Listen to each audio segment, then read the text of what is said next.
Great. Hello, everyone.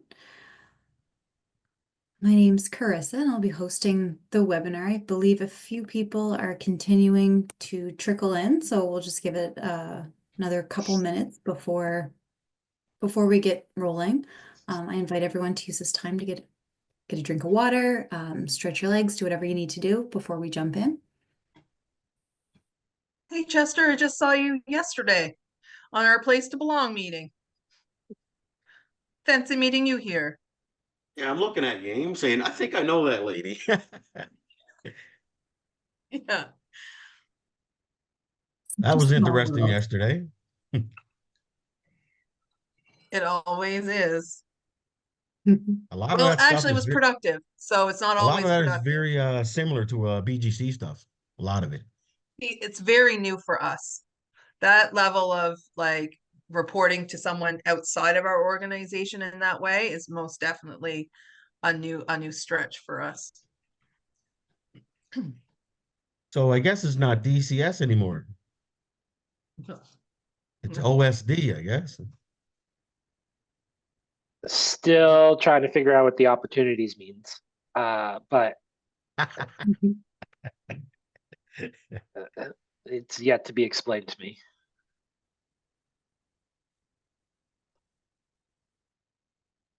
Nice. We're approaching 12, so I'm recognizing most individuals may be joining over their lunch break, and I want to be mindful of everyone's time, so we'll just jump right in. I'll go over a few housekeeping. If you could all make sure that your mics are muted, that would be great. I will try my best to monitor the chat. Sorry, so if you have any questions, feel free to write them out there, and yeah, I'll continue to review them, and we'll hit pause and have some time for some open discussion. Again, we'll need to be mindful of time. We do have an hour and a half for this webinar, which may feel like a long time, but it really does fly. So if anyone has any questions, insights, or comments that they would like to share with the group, feel free to do so however you feel comfortable. As we're kind of approaching that time, we'll jump right in. The webinar is set to run from 12 till 1:30. And again, recognize most of you may be taking your lunch break to join, so I want to thank you for that. If anytime you need to stretch your legs, get some food, or take a break, I encourage you to do so. Just take time to listen to yourself and do what feels right. As we start, I'd like to acknowledge that we are meeting in Mi'kma'ki, the unceded ancestral territory of the Mi'kmaq people. This land is covered by the treaties of peace and friendship, which Mi'kmaq, Maliseet, and Passamaquoddy's people first signed with the British Crown in 1725. The treaties did not deal with the surrender of lands and resources, but in fact recognized Mi'kmaq and Maliseet title and established the rules for what was to be an ongoing relationship between nations. We recognize that the treaties have not been honored by European settlers and that the legacy of colonialism is still being experienced. We invite you to take time during our conversations today to reflect on what it means to be treaty people and on the ways we can deepen our relationships as we walk the path of reconciliation. We hope that our time today and together will honor the importance of land, Mi'kmaq elders, and all Mi'kmaq people who have cared for this place from time immemorial. We offer our deepest gratitude and solidarity. I would also like to acknowledge that people of African descent have been in Nova Scotia for over 400 years and are a distinct founding people in Nova Scotia who have been a key part in the province's culture and history. Thank you all for joining today. So to move. Also have Acadians. Yes, thank you. Thank you for sharing. Again, as comments come in, please feel free to join in. As we move towards today's agenda, our webinar is part 3 of the webinar series focusing on mobilizing social determinants of health to reduce healthcare demand in Nova Scotia. Today, we are focusing on social connections and community services as it relates to the social determinants of health. We have a full agenda today, and I believe we are well positioned with the questions and the experience of our panelists to explore this topic. Going to introduce our panelists from left to right as they show on my screen. So I'll begin with Amy McKinnon. Amy began her career as a frontline worker, providing critical support to vulnerable youth. Her dedication to community well-being has led her to take on key leadership roles as the executive director of Our House Youth Wellness Center, and that includes the creation of the Barrington Community Care and Recovery Center. This pioneering community initiative, built on the belief that healthy communities foster strong families and youth, reflects the innovative approach to community health. With a Bachelor of Education and a diploma in child and youth care, Amy has a deep understanding of youth development and education. Her expertise allows her to design and implement programs that address the unique challenges facing young people and increases their support networks within Shelburne County. In the fall of 2024, Amy was elected as Municipal Councilor in District 2 in the municipality of Barrington, furthering her commitment to public service. Beyond her professional work, she actively participates in community initiatives and mentors emerging professionals. Her passion for community service is evident in every aspect of her career. Thank you so much for joining us today, Amy. And I will move on to Chester Borden, who was born and raised in Whitney Pier, Cape Breton. Chester attended Eastmount Elementary, Whitney Pier Memorial Junior High, and graduated from Sydney Academy in 1983. He's a proud graduate of the the Child and Youth Care Program of Holland College PEI, graduated in 1995, and is the first African Nova Scotian student support worker hired by Cape Breton Victoria Regional School Board in 1999. Chester has volunteered with the Children's Aid Society as a mentor, foster parent, and respite parent for the past 20 years. Chester has been the executive director of BGC Cape Breton, formerly known as the Boys and Girls Clubs of Cape Breton and the Whitney Pier Youth Club. He has received the Jonathan Skeet Community Spirit Award in 2007, CBRM Tom Miller Human Rights Award, and Carl Campy Crawford Leadership Award in 2014, Sydney Academy Alumni Honor Roll inductee in 2015, and the Queen Elizabeth II Platinum Jubilee Medal in 2024, and the King Charles III Coronation Medal in 2025. Chester is married to Bernadette and has 3 adult children. He enjoys all sports, having played baseball in the Canada Games in 1985, St. John, New Brunswick, and the Nova Scotia Senior Baseball League. Was named NSSBL MVP in 1993 and attended walk-on campuses in 1982 in Florida with the St. Lucius Cardinals and the Pittsburgh Pirates. Chester stated, "I've enjoyed working with children and youth over the past 44 years and giving back to a community that has given so much to me." Thank you so much for taking time to be here today, Chester. And I will conclude with Matt, who has spent 10 years in the Navy, where he was deployed in Libya with HMCS Charlottetown and became a submariner until retiring in 2018. In 2019, he completed his Bachelor of Journalism from the University of King's College. Matt is an almost award-winning opinion writer and has been a City Hall reporter covering Halifax City Hall since 2020, with his own publication, Committee Trawler, and for the Coast since 2022. Thank you so much for being here as well, Matt. And I would really like to thank everyone joining in from their own location today to engage in this important conversation. So without further ado, I will begin my first question. As we move towards, I guess, continue on our discussion, I'll start and we'll kind of go in order where Amy will answer the first question, followed by Matt and Chester, and then we'll move to the second question where Matt will start, and we'll go from there. So in terms of our first question, based on your lived experience, identities, and practice, what does social connectivity mean for each of you? So we'll hear from you first, Amy.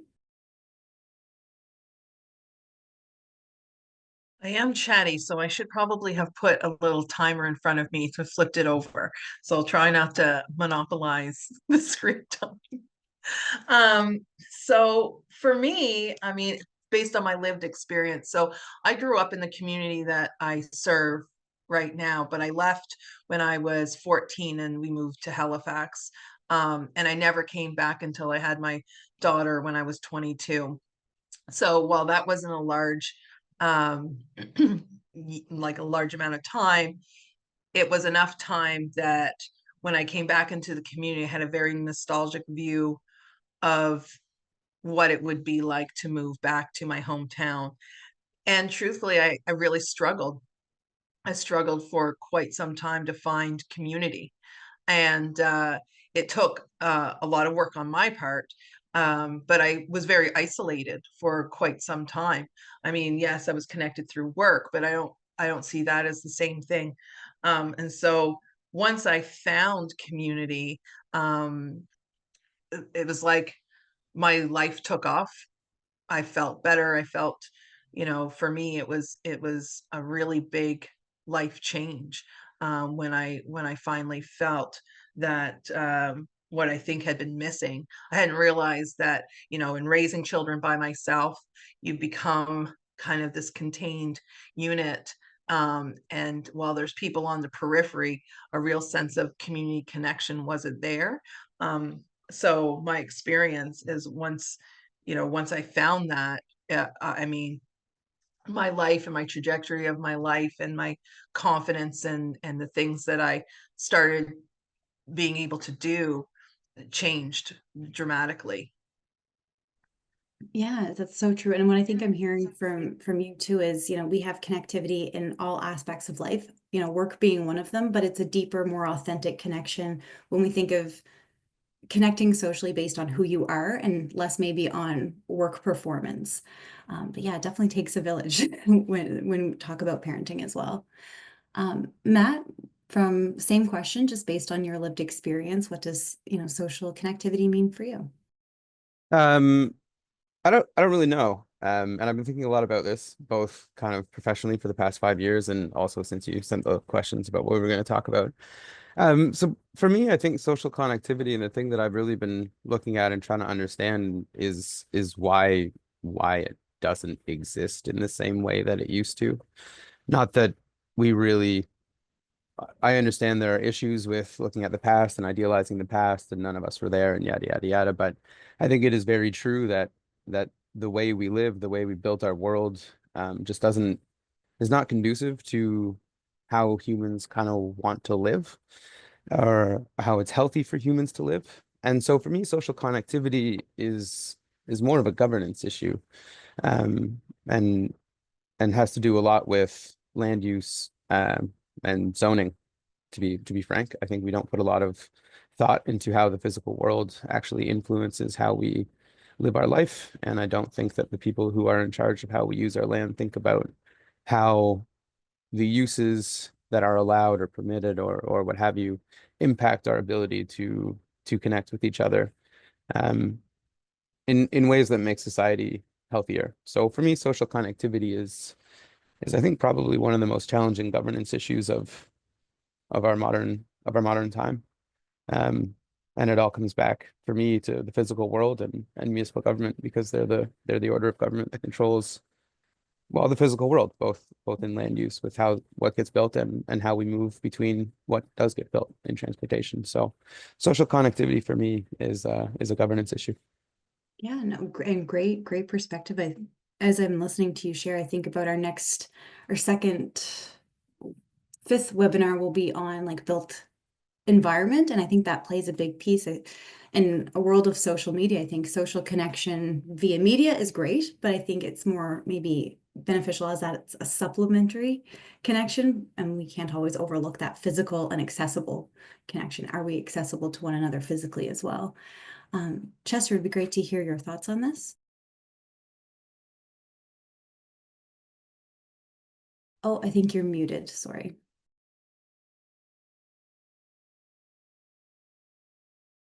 As you said in my bio, growing up in Whitney Pier, which was one of the most multicultural communities east of Montreal, that collecting of all the different groups, especially our little small African Nova Scotia community, for me growing up in that kind of atmosphere, because when we strayed outside of our community, there was racism and other issues. So the community meant a lot to us because you could find yourself and be yourself within that community.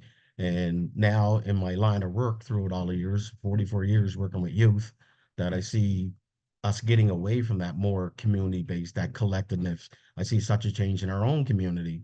Um, but you still try to teach those lessons to these young people here at our club that one of our mission statements is belonging. So the kids come here to belong, right? To be in that social atmosphere. And plus, we try to teach them life skills and everything else that BGC does. But I see a move away from that collectiveness, the more individualized. And I think that's one of the big challenges. And Matt, like you said, government does play a role within that um, to, I guess, kind of educate our young people more along the way of being engaged more, being to give more. That's the way I was brought up to always, give something back. So that's what I see about the collective, about belonging to a community or to a group.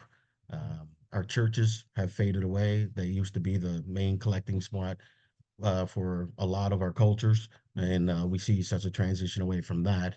And I guess we got to find what the next connective point is. Yeah, great points. I think having those physical spaces within the community to be able to connect and foster that sense of belonging. I see in the chat, Colleen Cameron mentioned, what role does technology play in changing social connection in a negative way, and how does it allow social connectivity positively? I'm not sure if anyone would like to speak to that.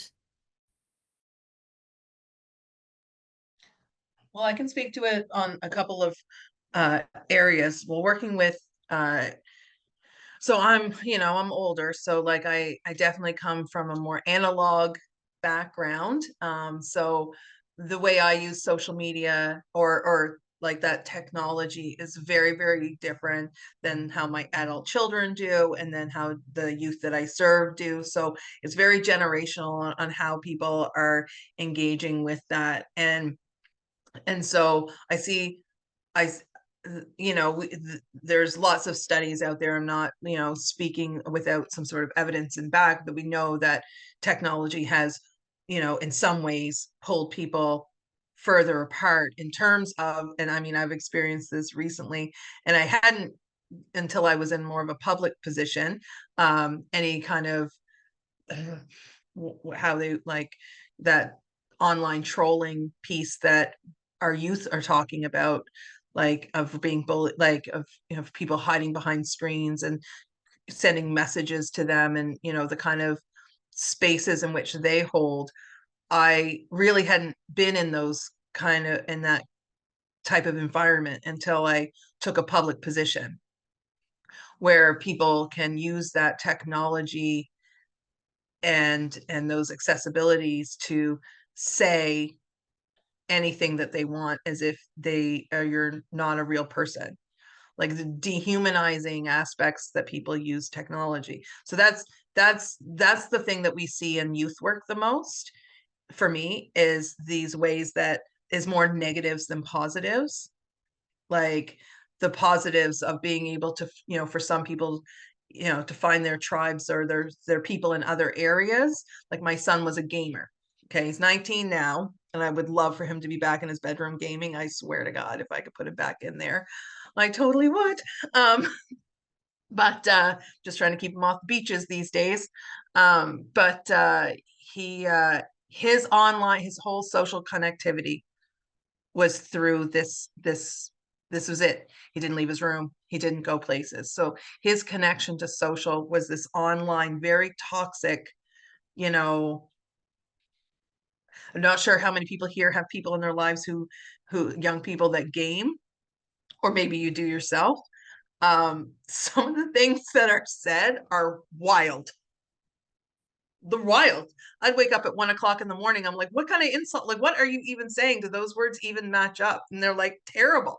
Like they're wicked. It's, And I can't yeah. imagine hearing that all the time, being immersed in that as a young person all of the time. Because when I would go in to redirect, like to just even to interrupt someone who's hyper fixated on a game in that kind of intensity, where does that shift?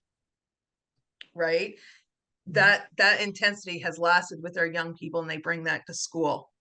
Mhm. and they don't realize they can't talk to people in real life sometimes the way that they could in their games. And I've seen so many problems within, especially in the junior high area around that in terms of being able to relating to peers. You see a lot less social skills. Like if we see one thing that comes through the door the most when people make referrals or they want their youth to be in a program, it's either around making friends, social skills. They don't know how to interact with people face to face, so their anxiety is higher.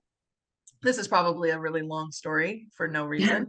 I told you I was a rambler in the beginning, Yeah, right? no, So not at all. I think it's all relevant, but what I think two things too is that I think with technology, what I see is a lot of, there's a lot of movement for work. So I have a lot of individuals that I'll either work with or from my home community that, are going out west to work. So I think it definitely fosters a sense of connection to otherwise distant relatives or chosen family. On the flip side, yeah, it's the level of accessibility, whether that's to a bully, online trolling, and also when I think of a lot of the anxiety youth that I work with today, there's a lot of anxiety, social anxiety, or a disconnect between we're in the same physical space but somebody's in their room isolated staying up till 3 a.m. and then expected to come to school and excel. And that's not, there's a disconnect there. Matt, I believe you were going to say something, and then we'll move on to the next question. Yeah, video games I think are a perfect a gateway for how I think about it, or they are one of the big things that made me think about physical space and social connectivity, because I've been playing video games since I was 6 years old. But when we were in high school, we went to each other's houses and we all played, four of us on the same screen. We had rules like you can't play Odd Job in N64 as James Bond because Odd Job was a short character, and like the consequences for picking a cheater character, not a cheater character, but like an easier to play character or a character with a disadvantage, we sorted it out in the room with each other, and we still had that, the social connection was there. We were friends. We still had that physical interaction in the real space, in the real world. And then so when I'm playing video games with my friends now, the same people I played with then, our relationship is still the same. But when I'm playing video games with strangers now, like the multiplayer, those people are removed. They're not, I will probably never be in a living room with them. I will probably never punch them in real life for cheating. You know what I mean? Like instead I have to well, I don't have to, but that's where the racial epithets and, everyone having relations with my mother comes from. And so I think about, what changed. And we were able to go to our friends' houses by ourselves. It was safe enough to do that. It might not have been. I don't know. I wasn't really looking at road stats in the 1990s and aughts and stuff, but like the physical world was safer for us to move around in and exist as youth in, which doesn't exist anymore. So a lot of what's happening too is that even though you do get the social interaction, even though you're still playing video games with your friends, you're not actually with your friends anymore. And why not? And because it's not safe to go to your friend's house, even if you live in the same subdivision, in the same way it was when I was that age. So it's video games, the technology. There's nothing inherently, I don't think, good or bad about any technology. It's how it can or is used in our society. And video games are a prime example. They are an entertainment. They're, I would argue they're being used kind of too much like a Brave New World type adaptive technology to bad situations. But like how we can use them in our world, I think, how we can use these technologies in our world. What's say like, do we have third spaces? Do we still have our churches? Do we have our union halls? No. So if we only have our social connectivity through video games and we're not in the same spaces anymore, it's not actually providing the same benefit as it did even 10 or 15 years ago when our physical world was a little bit different. Well said. And I think too, how we show up in our community changes, whether that's an online community, a physical community, how we show up for one another. And I think back growing up, if I'd walk into a friend's house, the first thing would be, who's kidding you? You know, like, and it's intergenerational almost. And I think we can lose that along the way, which is a perfect segue into the second question, which is how does social connectivity impact health and well-being? I think we spoke a little bit to that connectivity. We foster a sense of belonging and showing up for people. If we'd like to kind of explore that on a deeper level, we'll start off with you, Matt. Um, sorry, can I just take a pass real quick? I got distracted by my day job. Yeah, for sure, no worries. So I'll move on, Chester, to you. How social connectivity impacts health and well-being. Well, we see it here a lot with the kids. Like I service kids between the ages of 5 to 18, and they come here for the social connection. And like you guys already stated that you just don't see that connection. Like there can be 10 kids in the club here and they're all on their phones and they're talking to each other, but there's no social connection. And your number one rule for missing school is anxiety. That's the number one disorder for not attending school now. They had to put a policy in for phones. Like you just keep seeing it and seeing it, right? That it plays a major role. Here with the well-being of some of the kids here, we're in a low income poverty community. So they don't have the privilege of sometimes having those technical advances, right, to get to. So we're an old school kind of club. We're a more in-person club. We have them outside. Um, the old school way, right? We have a basketball court, a hockey area, volleyball. Like we're out there teaching um, life skills through sport or music or those kind of things, and that helps the well-being that we're getting to move. Like our obesity rate amongst our young people is huge now. So you're starting to see all those things trickle down, and yes, technology does, play a role within it, right? And it does affect their health and their well-being. For sure. And I think too, like you said too, the social anxiety piece and the disconnect, we can all be in a room, but if we're all on our phones, I think it can also get in the way of, um, like the adult younger child relationship now, that transmission of knowledge and of culture or beliefs, traditions. I think sometimes we have peers leading peers, and that can also come with its own set of complications. Um, Before I forget, I'd like to also add that we're in the human social field and you have to learn to talk to each other. I find the younger staff coming in, like they don't want to talk to parents, right? mhm, Call somebody. No, I don't want to call them on a text. No, no, you call mhm, somebody, right? So you mhm, see that disconnect there, right? And I keep reminding them, we're in a human services field. You have to connect with somebody. mhm, I man, just anecdotally, and this might be a little bit too tangential, but I went back to school as an adult, after getting out of the university, after getting out of the military, rather.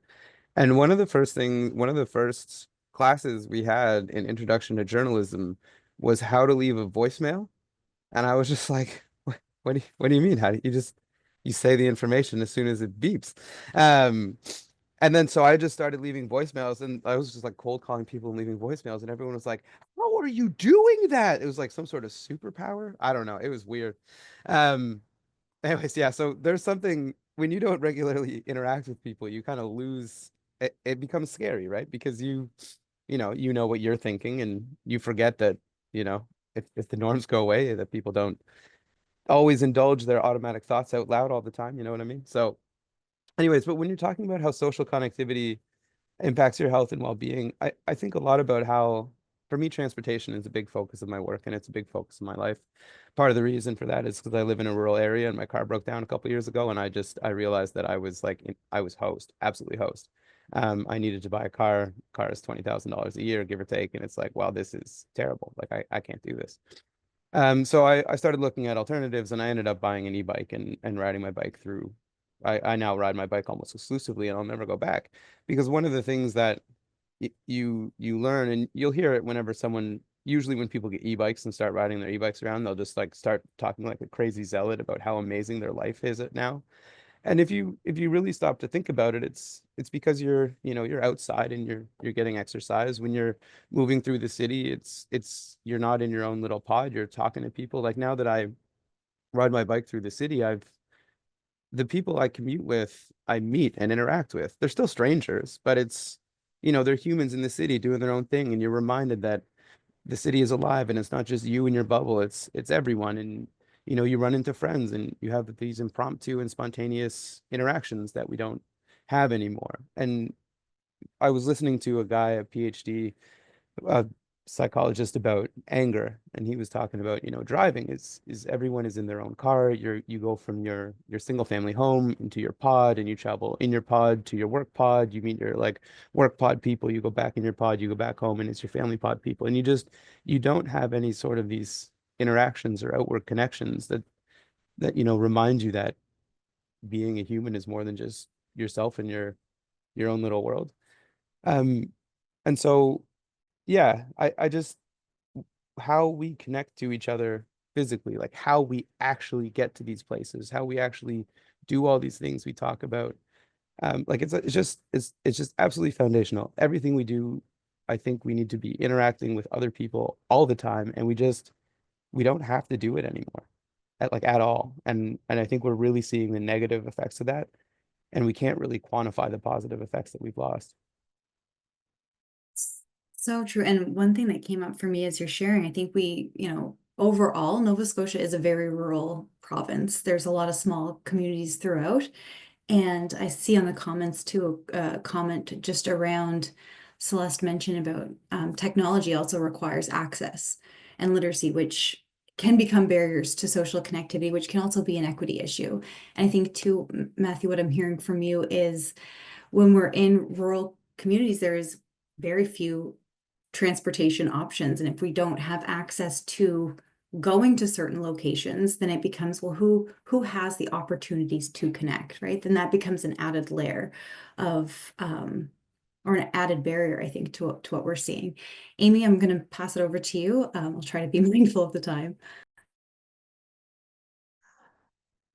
So the Barrington Care and Recovery Center is kind of a really the work that we do in the Barrington area is very, very new to that location. It had ever existed, like nonprofit workers, that kind of work only really existed in like outreach offices. So there, while the Tri-County Women's Center or Shift or whoever is down there, they're there, but they're in office spaces. So there really isn't an opportunity to was not to engage on bigger levels. The spaces you did that to would be like Lions Hall breakfasts, like those kind of community gatherings. So after the wildfires in our area, we were allowed to move into a building in our community that had just become vacant.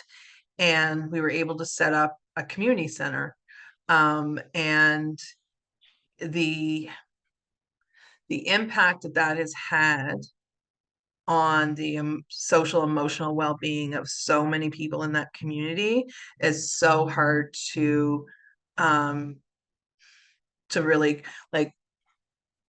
to quantify. Like we have had anything from folks who were experiencing suicidal ideations come in and just be like, I just need to sit and talk, and my physiotherapist said to come here. Like the things that happen in that space. And no, our staff that works in there, I say that she is like the heart of that organization. So it comes down to also the people who are doing that connecting.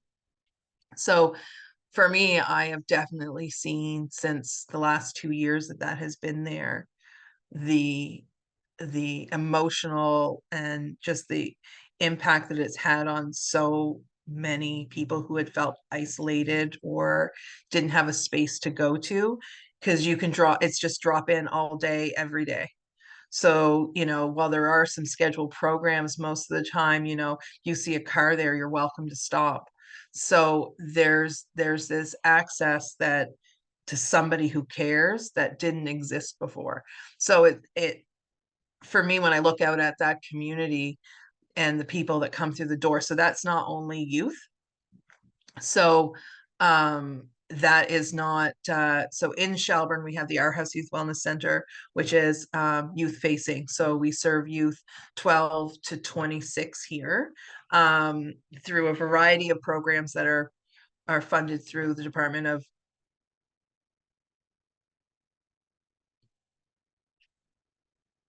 something and opportunities. Oh my gosh. Anyway, you know what I'm saying? Former DCS. Honestly, that has just blanked. Sorry about that. I apologize for whoever's on this call. No, it's not coming to me. anyways, Opportunities of Department of social Community development. Opportunities and Social. I'm sorry, I'm gonna get it. I'm gonna get it.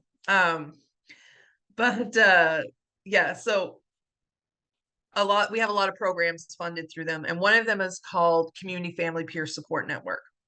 So that particular envelope or that initiative is solely around promoting community connection. So the crux of that for us as we approach it as an organization, which is why it's kind of listed that way in the bio, is that with this program, we've now transformed our work to, yes, we still very much are youth facing, but we now have this component of really getting intentional around, developing the capacity of our community to support community. And that community, if we, working towards that, which is that's a slow burn. Like that's not, there's always, it's a small community. So, you win some, you lose some with people.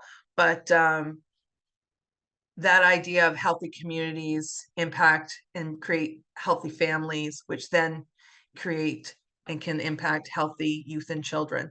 So we've always gone the other way. We've been just so child and youth focused that it was COVID that really changed that for us, because those youth and those children were hidden now, right? Like they weren't coming out. So the only way to engage with them was through those adult supporters, whoever they were in their lives. And that kind of opened up that, okay, this ripple effect of the work that we do. And then after the wildfires, it was like, okay, there's this massive community need. We all came, people got displaced. We saw what homelessness would look like in our community for the first time, because there were people sleeping in their cars at the arena. There were people sleeping in the arena. There were people that had nowhere to go. And you saw that firsthand of like, okay, these people are isolated. These folks are not connected to anything in our community. Like they don't know anyone. They didn't have any support system. So all of that kind of created this perfect storm for us to create this community hub. And, we, with the help of community, so it's not just us as staff, it is a real community effort. And we're seeing that through free community meals. Like I just see the benefits to so many people who had been living in isolation, have made this connection, that are now coming out. And because they're connecting, it's like we have walking, talking 211s in our organization. So when someone has a issue or has a question, there's someone within that space that can point them in the direction of like that they didn't have access before. So creating that space, like we have a coffee time, which sounds like such a trite program, right? It's like, oh yeah, just fire up the Keurig. Like there's not a lot of special thing that's happening, but there are days that we have close to 40 people come through the door sitting around this space that would have never been connected otherwise.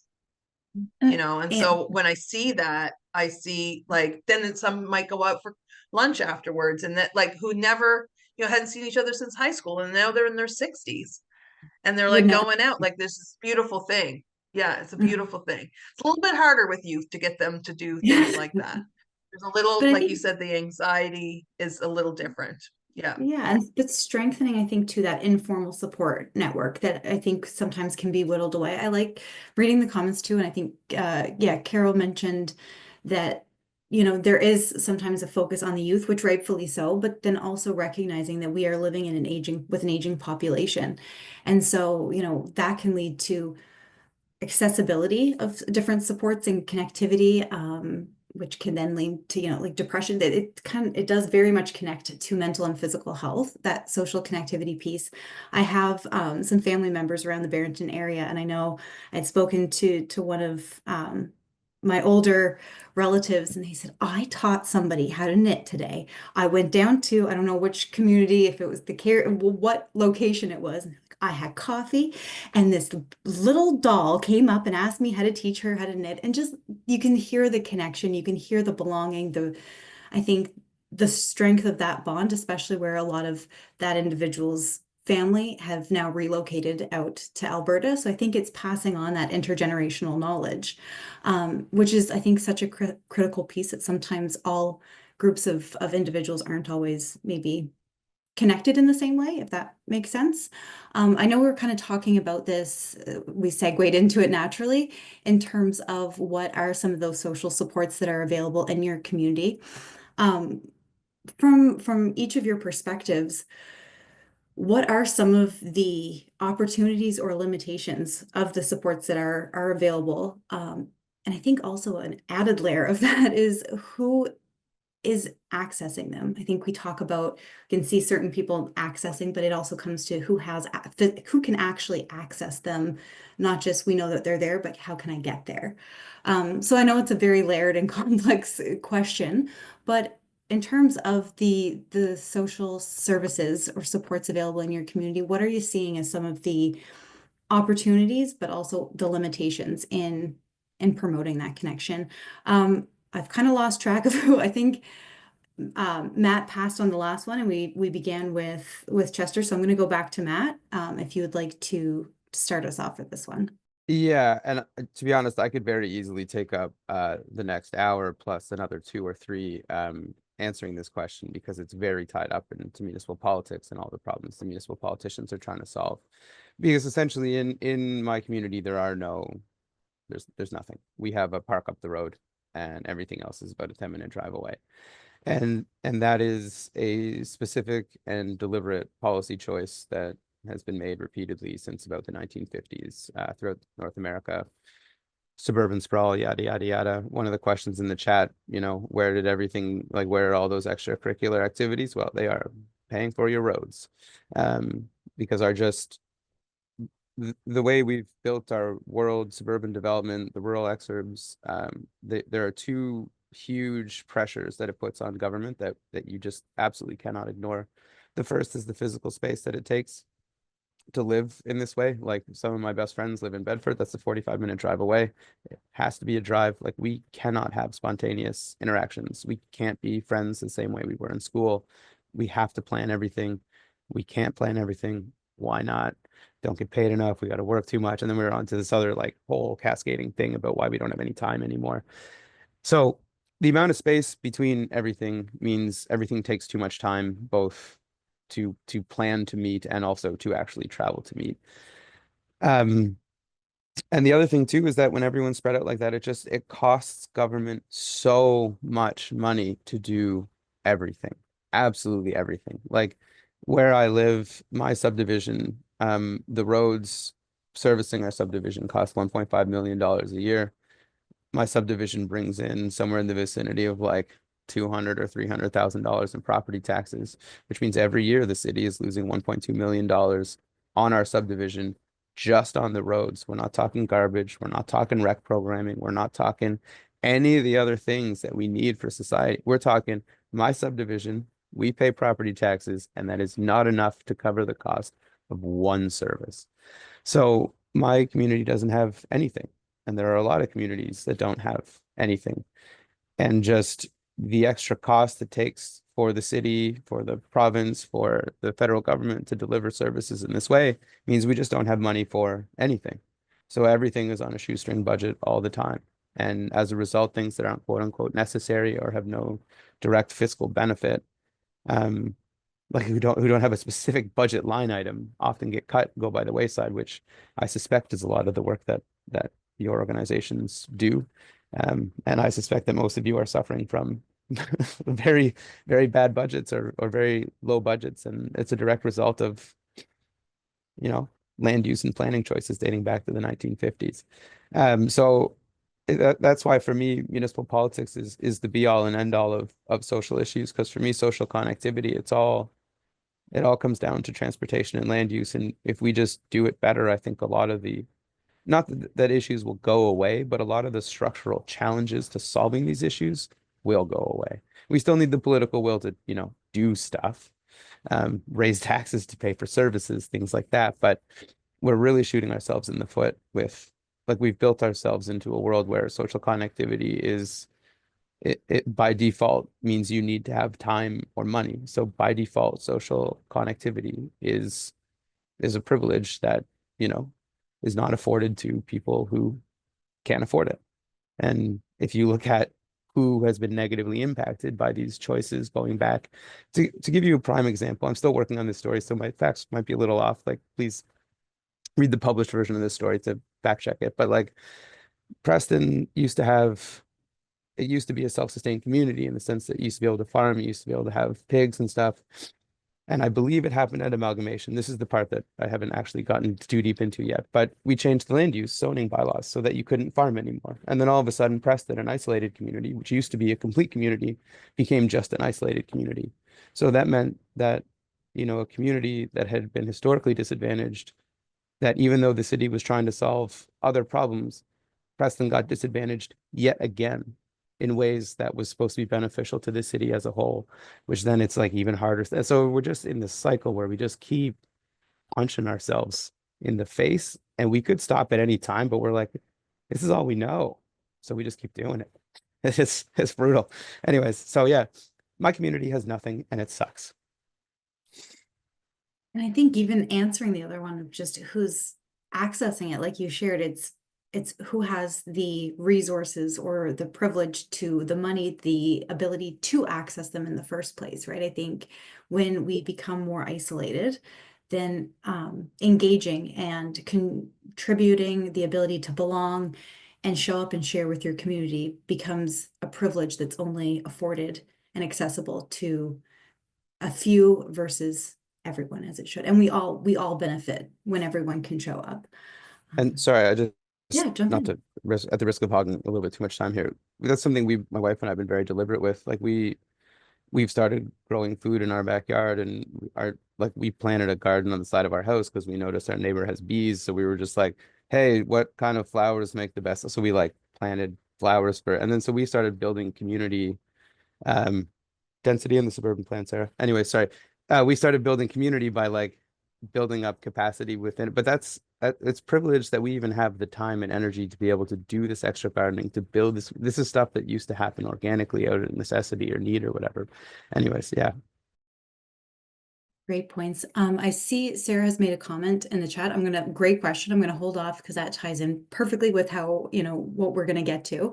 But I'm gonna move it over, Amy, to you just to speak a little bit on some of the services available, opportunities, limitations, who's accessing them, and maybe also equally important, who isn't. If you'd like to weigh in on that. Well, I mean, as far as who isn't, the needle hasn't really moved on that a whole lot. Like from my organizational, I can only speak from my experience on this, but we're still struggling to figure out how do we engage with our African Nova Scotians, our indigenous communities. Like, these are still communities that feel like some of these services aren't for them.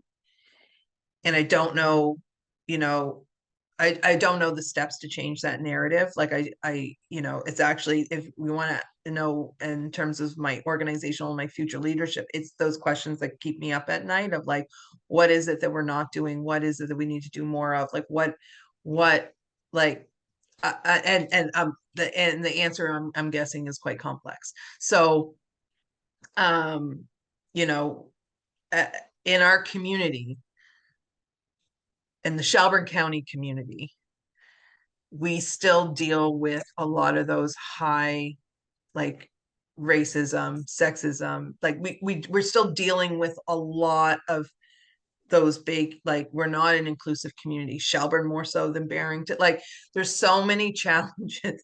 Sometimes it feels like the needle hasn't moved in terms of who isn't. I mean, our LGBTQ community, 2+ community, has definitely made gains. If there's one kind of more marginalized group that has kind of made gains within our community, I see that, but it's still the same. Now we have newcomers here for our work purposes. I see, and that's only flared up some of these other deep, issues with it, like thoughts and feelings within our community. So I feel, I feel terrible sometimes when you know that these are wonderful people. So we have a lot of folks from the Philippines who come into our space, and we love them, and they bring us food, and it's lovely. And they have found a space that they feel, some of them feel comfortable in coming to, but it took 2 years for them to feel like that space was for them, because within our community they were basically being told that our services aren't for them because they came from away, right? They're here as migrant workers, or they're here as whatever. Like, I just, I look at my community, and I love being here, but there's still quite a few challenges to how to get folks to access services when they don't feel like they're represented or they're welcome, or they, you know, and it's not come from it's come from their experience. Like that is something that they've likely experienced within our community. For me, there's a lot of little nonprofits within our community, but they're all like outreach. They're either outreach, so they're only there like 3 days a week, or they're only there for 10 hours, or they're whatever, where you're only working like that. The capacity for what they can do is lower. And and finding folks that can do the work, who have the capacity to actually do the work. Like, I love we talk a lot in nonprofit about collaboration and collaboration and partnership, but they're lovely words. They are. And sometimes it can work, but the majority of time there's so much gatekeeping that happens in my rural community, that's what I see. Like, one service, so you've got your Department of Opportunities and Social Development. I wrote it down that time, that's why I got it so slick. And uh and then you have education over here, you have community supports over here, you have Nova Scotia Health Authority over here, and only some of these services will talk to one another. Some of these don't even acknowledge that community-based organizations matter, or they don't have time to bring them in. Now, I will give some credit to the time piece, because they're like, well, I don't know what all the services are. It's not that they don't want to connect, it's that sometimes it's a lack of understanding, or like you're dealing with an immediate crisis or immediate situation. So you're dealing with that, and like the connection to community. But we know that the connection to community is a protective health factor, just like the connection to education. Like, these are protective health factors. So a challenge that we run into a lot of times is for people to have value within the community level of work, that the value is similar to just a systems level. I don't know if I'm explaining myself properly when it comes to, it's like, they're like, oh, there's no supports for this. I'm like, yeah, there is. They just don't exist within a institution setting. That's why we get the funding that we get from all of these government organizations, because it does exist within your community, but you have to trust it. And somehow, if you don't have degrees, or you don't have accreditations, or you don't have whatever, people are like, well, is there real value in that? Because you don't come with something fancy. Like, I have degrees. I have, like, I mean, I can do, that's great, fine, great, super for me. But I didn't always. Like Matt, I went back to school late in life, and I took my education degree like really 6 years ago. And I only did that because I wanted to do was it student engagement. So they were coming up with those, because kids aren't attending school. So I think Chester spoke to that briefly. So I also, outside of this, sit on my regional Center of Education's like newly crafted old school board. You meet 4 times a year, whatever. And school refusal, and all of those issues, like, those are huge issues. We have more kids not in school than ever before. Like, it's at a level of like real growing concern. And so I wanted to be that officer, like old school truancy officer, for anybody in the room that might remember what that is. And but less, less justice. I'm not charging people. And they were supposed to be education. You had to have an education degree to get that job. And so I was like, well, I'm getting an education degree. And then since it's changed, you need a social work degree, and I'm just not into going back to school for a, I'm just gonna let it go. I'm just letting it go. But we talk a lot about the connection, like if they're not connected in community and you're not connected in education, where are you connected then? Mhm. Where are these youths and families connected to their community? Like for me, that's the question I have. If they're not attending schools, and we know that they're not, and they're not connected to community, which we also know that they're not, then what is happening? The further isolation that they feel and the families feel because of the judgment that your kids aren't going to school. On Mhm. top of that, you're probably dealing with some like, financial insecurities, because now you've got kids aren't in school. Someone's got to be home with those kids. Someone has to be looking after all of that. Like the ripple effects Mhm. of a child who is now in school refusal is huge to a family. It's so true. And I think it speaks to the complexity of, and the benefit of doing the series that we are looking on is because they're so interconnected, right? If you're not attending, school, then who's providing lunches for that child? Who's being able to stay home? What are some of the isms, the barriers that come in to, or several, large things that I'm hearing or standing out for me and hearing you share is number one, while we're connecting, how do we also create, there's issues in accessibility, but then also the spaces when somebody is able to show up, how can we make safe or safer places that are inclusive for everyone? Or, what does that even look like? What I'm hearing a lot in the chat as well is a lot of the siloed work. I think sometimes, we have those supports, but there's gaps in communication, or maybe there isn't something formal or with letters at the end of somebody's name to provide that support, but then you have to tap into that informal support system, right? And I think that's so critical that we don't always talk about. But yeah, there is a lot of siloed work. I'm hearing people share about, a hub model is excellent and being able to have that one access point. Another thing is, how are people getting that need for connectivity met? That is a fundamental need of humanity. And if we're not getting it met in these ways that we're talking about, I think there is that connection to other issues that can escalate, whether that's substance use. I'm going to feel connected in some way, whether that's online, isolation, whatever that looks like. I think there's a cost to society not investing in meeting the need of social connection. It's definitely layered. Chester, I want to pass it over to you. I'm also Amy. I know you self-disclose that you can talk for a while. I'm the same thing. It's I've been told I have the gift of gab, so I will try very hard to limit my feedback as well. But I'm going to pass it over to you, Chester. Again, speaking just on social services available, who might be accessing them, and what are some of the barriers, opportunities you're seeing? Well, again, like Matt said about Preston, Whitney Pier, African Nova Scotia community, you have the dump on one side, the steel plant on the other, all low income families. So we used to be a self-contained community here, and they just slowly started pulling all the resources towards Sydney in town, as we call it. And you have a drain of all your resources. And one thing people keep missing about the low income families and seniors at times is transportation is a major issue. To get to these places, you need transportation. Um, that's one thing that struck me of the pull of resources out of a community. Oh, we're going to put it in a one stop shopping kind of place. Okay, how do these people get there?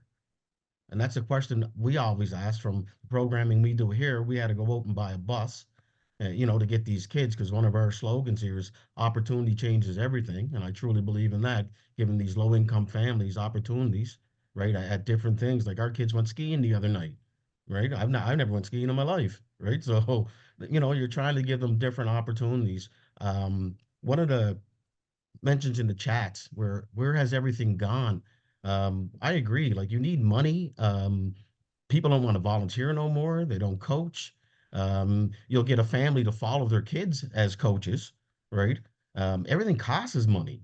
I remember playing sports for free. That was the only way I could engage in sports. I couldn't play hockey. That's why I played baseball and almost made it to the pros, right? I couldn't afford hockey. My father said to me, "You want to play hockey or you want to eat?" Right? And they were that was the decision you had to make. Threw the baseball glove out, and there I went. I went about playing baseball, and I was very lucky to have a lot of people see something in me, a lot of people helped me out, and then I played ball, right? And that's how I started working with kids doing baseball camps, right? Being in this job for, well, 20 some years almost here, and 20 years community work, the lack of money put into prevention is unreal. We keep paying so much on the other end. The great example I use all the time, and people get really mad at me, that I get $12,000 from justice, but we can lock up a kid. To incarcerate one kid for a year, you're paying between 120 to $160,000 a year. These other community partners I work with, education, I get zero from education. I get zero from the municipality. Um, Health, I get zero from health.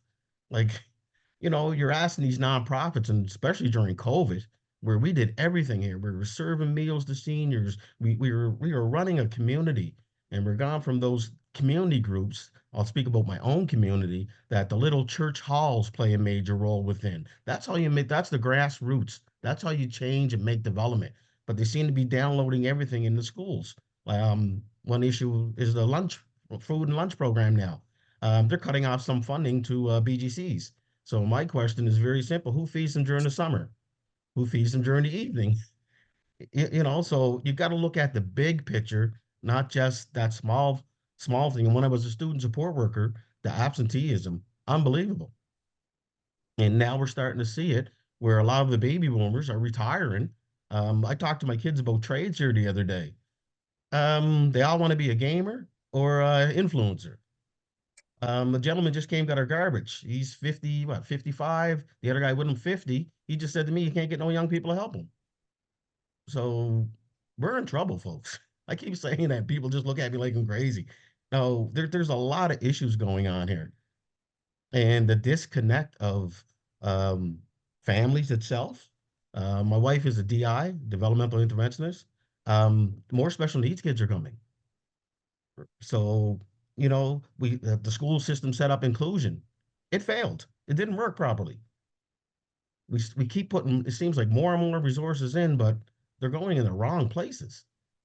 What about those people in those community groups that have been doing those things for years? They are still struggling.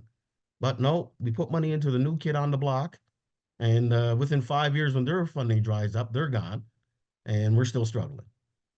So it's a lot. There's a lot going on. Silos, oh yeah, most Yeah. definitely.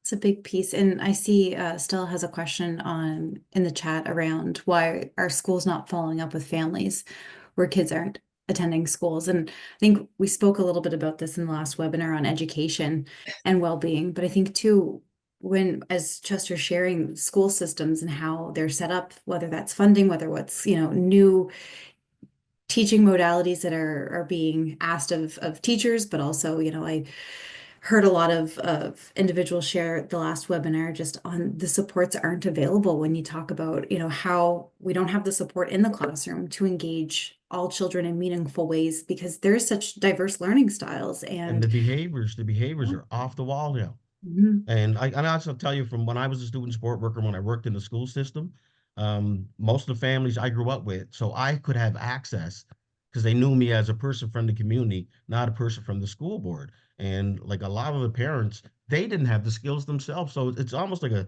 generational thing going on, right? So it's difficult at times.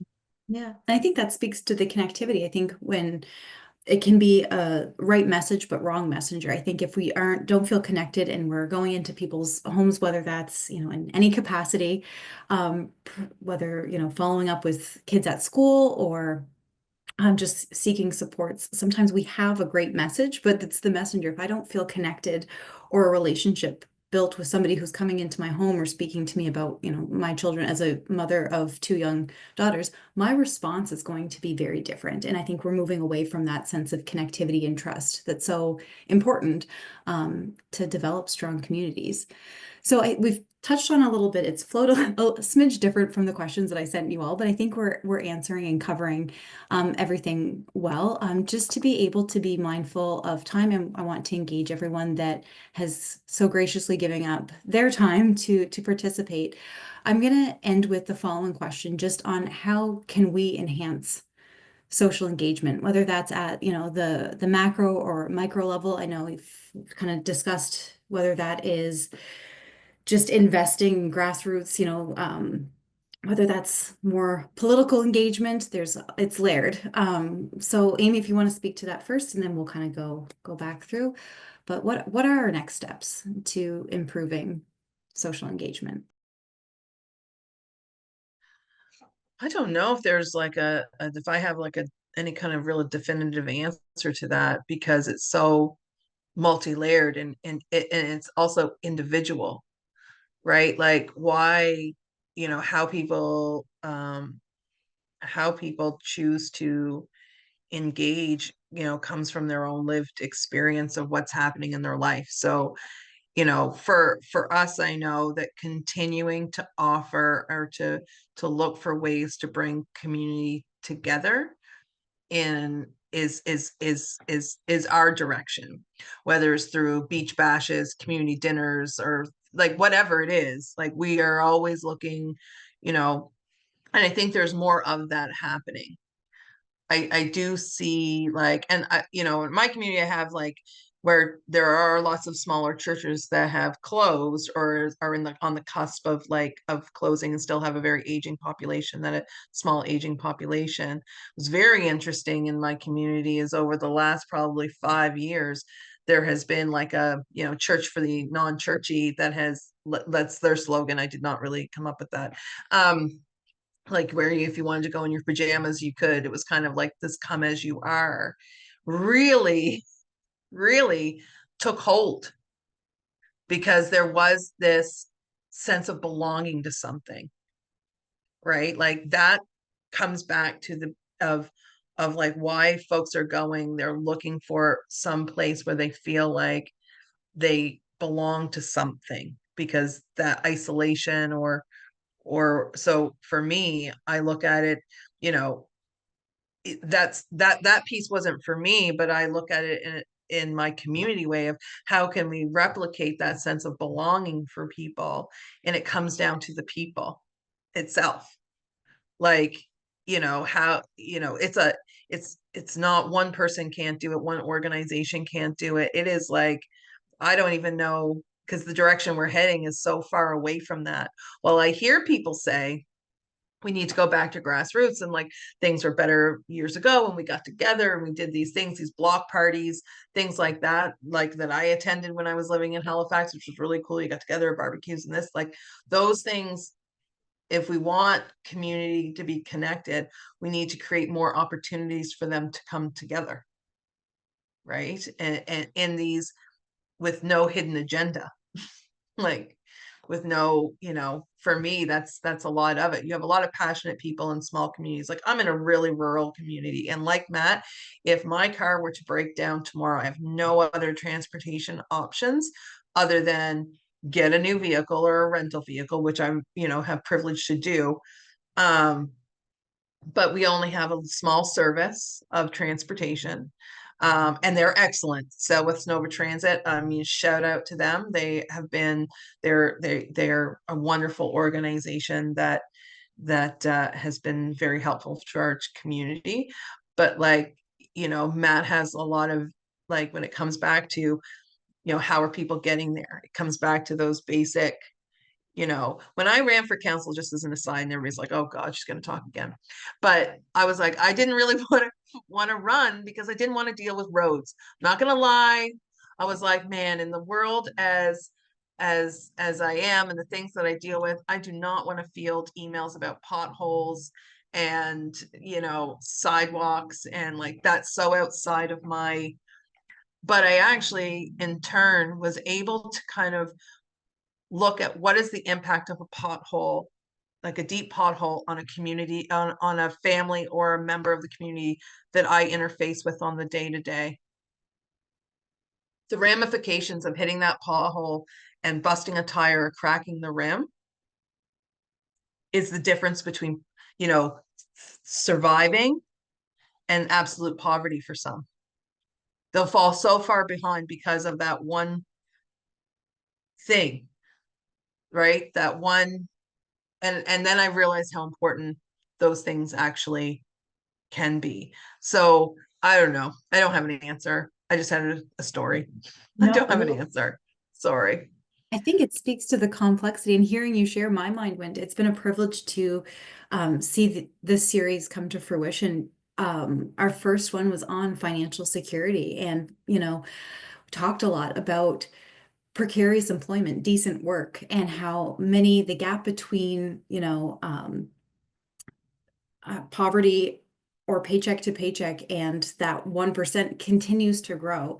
And the ability to have that social safety net of, where will I be in an emergency fund? I think that's something that more people are experiencing, just because of, we could go in a whole other conversation on why that is. But they all speak together on being able to have adequate work where you are compensated and you are valued, and you have that social safety net as well. Allows you to show up in so many other ways for connectivity, for education. I see Dominic commented, community can grow from people coming together and setting on what is our common goal here, and really reframing that, because other things can kind of derail a lot of great intention. I've kind of lost to completely be transparent. I'm gonna honor that I've lost track, but Matt, I see that your mic's off, so I'll just let you answer the question and provide any comments.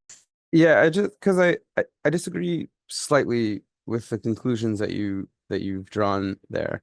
And I understand I'm a bit of an outlier in the way I think about this, largely I think because of what I do for work here. But in my opinion, if you hit a pothole and then that puts you out for like a year that you can't catch up, that's not an issue about a pothole. That's not an issue about work. That's an issue about we have built a system, we have built our world in such a way that your life will be full of these challenges, which will just derail you completely. That is not an issue with a pothole. That is an issue with the fact that everyone needs to be able to take on debt and make a huge capital investment to move around. And that's a policy failure. That's a choice we have made, and it's a policy failure. And so for me, the way to fix this, it's simple. We just need to build our cities better. And I do understand there's a lot of political reasons why that is going to be challenging, but there's no actual physical legislative reasons why this should be challenging, right? Like, we don't necessarily need to urbanize everything, although I do think in large population centers it does need to be urban. But like if you look at the UK or other European countries, well, I guess the UK is not European anymore, but like their rural, the way they plan rural cities, like if you watch the Tour de France, when they go through these rural French cities, they're built in such a way where it's like, okay, the farming is the thing that takes up space. The housing and the community is the thing that needs to be close together. So their farming communities are like a cluster of buildings, and then all the fields are spread out around this cluster of buildings. So they can still have the cheap delivery of services, they still have the community, and they still have all the space for all the land that they need. Whereas if you take a rip down the shore, all of our rural farmland is just like every house is in the middle of its large tract of land, right? So we've built our cities and our communities wrong, so that we've set it up in a way that it is almost impossible for individuals to succeed on their own without individual means. And we've taken away the ability for community to form organically, naturally, spontaneously, all that other fun stuff. So like, and this has been a huge drain on our resources as well. Like if we have spread out in the way that we have spread out, our governments are always perpetually broke and cash strapped. The reason that there's a cluster of satellite volunteer organizations that fill a lot of these gaps is because they don't cost governments any money. The reason that you or these organizations have to do grant applications, and the reason these applications are intensive, is because it is fundamentally fiscally irresponsible to be shoveling money out the door to volunteer organizations to provide public goods. That's way more efficient to bring in-house. So if you're spending money inefficiently, you need to come up with a whole administrative system to prove that you're spending money irresponsibly in the most responsible way possible, which then adds another layer of administrative and economic burden, which then is more money going into like paperwork than any sort of community outcome. And all of this is because we don't have any money. And the reason we don't have any money is because like, and this is why it's like an hours long. I genuinely could probably talk about this. I have a podcast where I've talked about this probably for about 1,000 hours at this point, but like, it's the way we've built our world just costs our governments too much money to be able to do anything at the cost of, well, any sort of like functioning social services, but it's at the cost of our community as well. We now need to pay out of pocket for everything that we used to have in community. Like we have to pay babysitters. We don't have in-laws down the road anymore, or whatever. Like our communities just don't exist in the same way that they used to. We don't have our third spaces. We don't have our neighborhoods. We don't have any of that idealized stuff from the past, understanding that it was very much idealized. The geography and the physics of city building were more sustainable back in the day, and they're just not anymore. So for me, the easy quote unquote fix is we just got to fix our cities.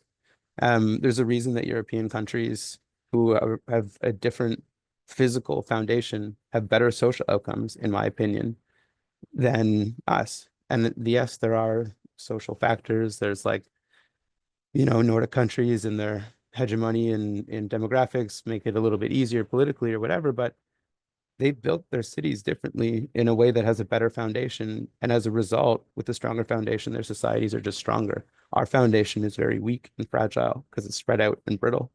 And so we just need to fix that. Everything else is window dressing, in my opinion. Thank you for sharing. And yeah, I think that's the beauty of these webinars is we're going to come together and may have different vantage points and being able to openly share them. That's exactly what we're talking about in connectivity, right? I really appreciate it. Excellent points.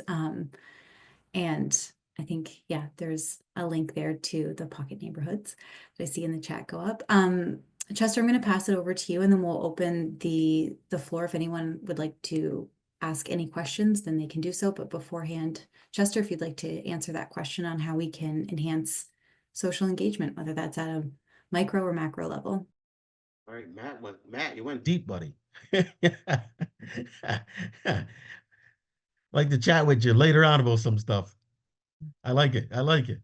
Um, I'm kind of simple kind of guy. It's the old school and the new school. The old school, uh, kind of what I grew up in, more community engagement, more activities going on. Like what we try to do at this club here, we engage the community, we engage different cultures, especially around food, which is another insecurity that we deal with here. So we bring in the different groups, and the older people love coming in here and talking to the kids. My dad always told me in life, don't forget to know where you come from, right?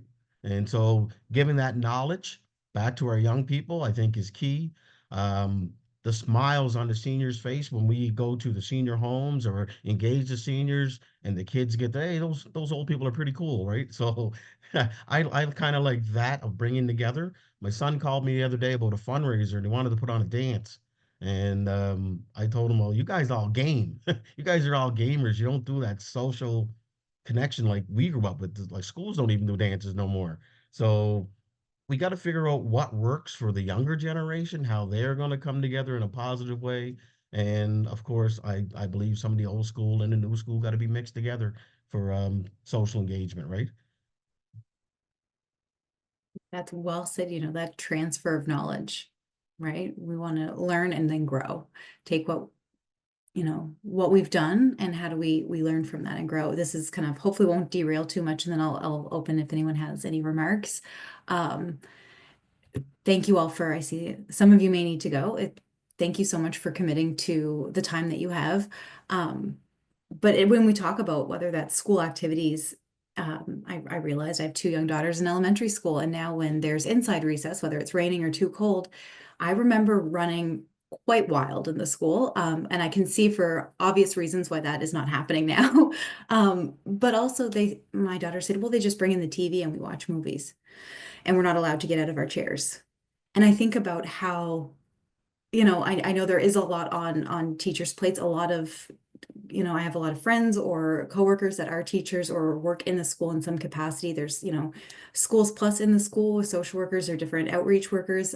They're trying a lot, but a lot of times it's people, volunteering over lunch to engage, to build that connectivity with students. And that's unpaid. And I think that speaks volumes to the value that we put on fostering our energy into connectivity. That's my opinion. I'm definitely, learning a lot and writing notes even as you all have shared. I really appreciate your time. I am going to open it up if anybody has any questions.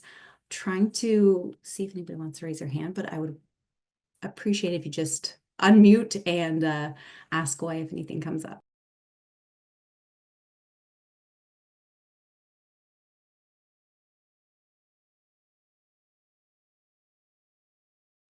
Well, I'm gonna guess that maybe nothing has Chris, sparked, but I'll add to yeah, the point here. Like please even do. I'll give you a small little example here. After school, they're cooped up in school all day. So when they come here for our after school program from 2 to 5, if we don't let them outside for that 10, 15 minutes, right, just to go be a kid, we're dealing with behaviors, we're dealing with issues. It's pardon my French, it's a real shit show here after school when they don't get that release of energy, I guess you can call it, so we can get them back in again, feed them a healthy snack, and then start a half hour, 45-minute little program with them, and then let them enjoy the end of the day. But we're in a small little building here, and winter months are tough. And some days here, just a transition from the long weekend we just had, because some of these kids have no structure at home. I had a kid say to me the other day, the only place I have rules is here at the club. So you see that dynamic too, where I don't know. I was asked a couple of years ago about working with our young people. The lack of parental engagement is huge because I know in this community, you're hungry, go see Chester. You want to go swimming, go see Chester. You want this, go see Chester. Like, you got to help. It's your kid, man. I'm just trying to help you raise a kid. I'm not raising your child, right? So that's the dynamic that I see within and the lack of social, involvement of some of our parents. Yeah, and I see, neoliberalism at its finest. I think that individualistic culture that we are being sold, or, again, whole other conversation that I will not get into. But I think it is layered, and it really does take a village, and I think we're moving away from that significantly, and putting onus either on one individual as an adult, or even the child. I had school call, your oldest can't sit still. And I was like, yeah, I can't sit still. If I'm sitting at a desk for 8 hours a day, you ask anyone who works with me, and I'm walking up and down the halls, and so fair enough. We can label it, or we can just engage and have these types of conversations. I want to thank you all so much for participating. We do have another webinar scheduled on March 28th from 12 to 1:30, which is focused on transforming healthcare access. So we're really looking forward to that. And you can register the same way you did for this one, which would be on the Nova Scotia Action Coalition for Community Wellbeing website. I just see another. And again, we're talking about the silos for sure, Celeste, government departments. Joanne has her hand up. Oh, thank you so much. See, I try to monitor it all, and it doesn't happen. Please, yeah, feel free to jump in. I'll mute myself. Well, thank you, Chris. I'm really impressed with everybody's comments and thoughts. And I think this is a very exciting exchange of ideas. And I couldn't agree more that creating community is one of the most important things we can do in this society. And I'm fortunate to live in a community where the community does create these kinds of opportunities for connectivity. And it makes a huge difference from living in the anonymity of what's become the urban sprawl existence of most of North America.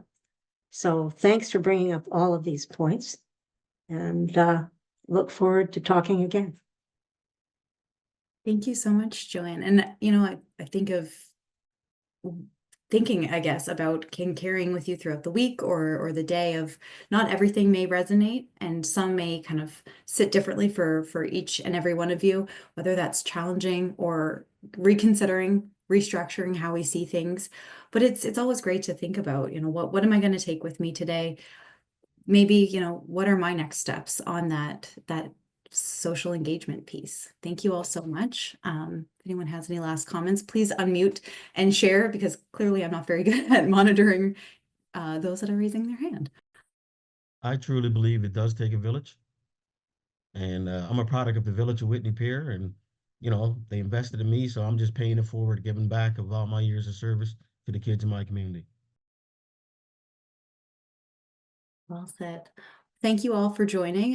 Hopefully I will see a lot of familiar faces on the 28th, and we can continue the conversation just surrounding transforming healthcare access. Thank you all, and enjoy the rest of your week.